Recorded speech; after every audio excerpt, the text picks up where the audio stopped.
যুক্তরাষ্ট্রের যে দাবি ইরানের যে সমৃদ্ধকৃত ইউরেনিয়াম সেগুলো সবগুলো তাদেরকে হস্তান্তর করার জন্য এটা একটা দাবি। এখন ইসলামাবাদ টকে আসলে এই দ্বিতীয় ধাপে এসে মানে আপনার কি মনে হয় আমেরিকা কতটা ছাড় দিয়ে এই ডিল করতে পারে বলে মনে হয় আপনার? আপনি যদি যুক্তরাষ্ট্রের প্রেসিডেন্টের কথাবার্তা, আচার আচরণ, বডি ল্যাঙ্গুয়েজটাও লক্ষ্য করেন, তাহলে দেখবেন সে কোনোভাবেই সে পরাজয় মানতে বা নতি স্বীকার করতে সে রাজি।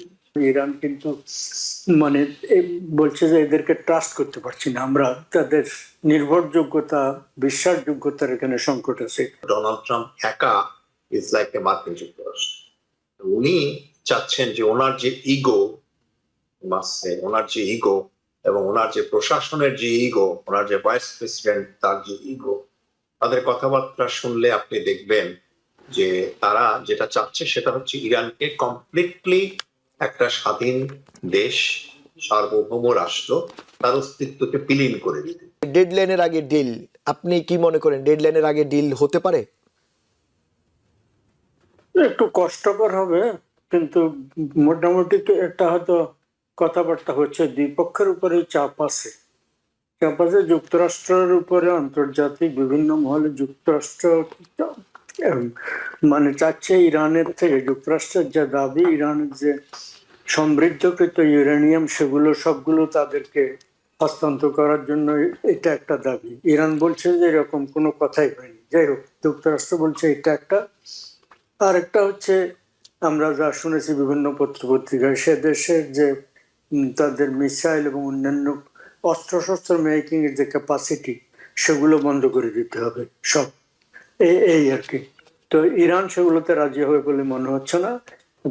এবং এই কিছুক্ষণ আগে পর্যন্ত টানাপোড়েন চলছিল যে রিভান্স সত্যি রওনা হয়েছেন কিনা, তিনি যাবেন কিনা। প্রথমত এটাই বলা হচ্ছিল তিনি না গিয়ে অন্য কেউ যাবেন, সর্বশেষ তথ্য হচ্ছে তিনি যাচ্ছেন।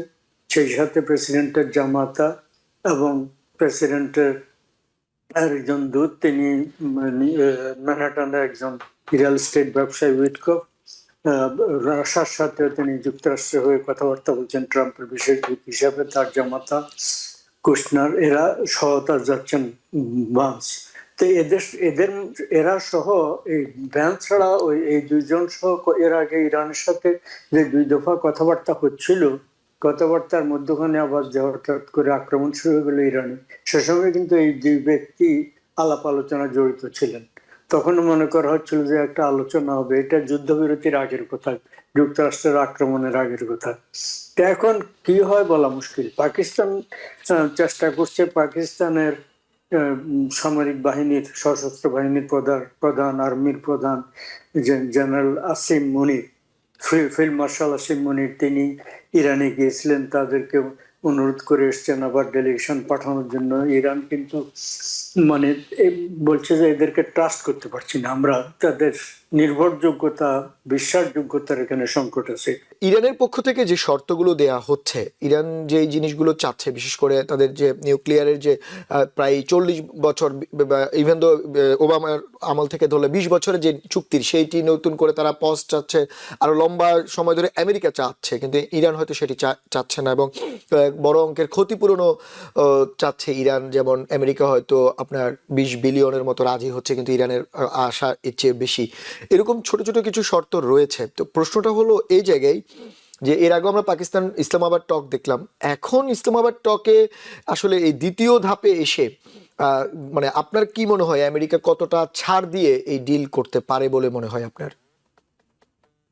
ধন্যবাদ মোহাম্মদ ভাই, যে প্রেক্ষাপটে বললেন তার সাথে দ্বিমত করার কোনো অবকাশ নেই, যুক্তি করে বলতে পারি, কিন্তু বলতে পারি হচ্ছে যে ইরানের সাথে মার্কিন যুক্তরাষ্ট্রের যে বর্তমান অবস্থা, মার্কিন যুক্তরাষ্ট্রের বললে ভুল হবে, মার্কিন যুক্তরাষ্ট্র বনাম ইসরায়েলের যে যৌথ আক্রমণ, যৌথ যুদ্ধ, একটা দেশের বিরুদ্ধে দুইটা পৃথিবীর সবচেয়ে শক্তিশালী মিলিটারি ওয়েতে তারা আক্রমণ করছে।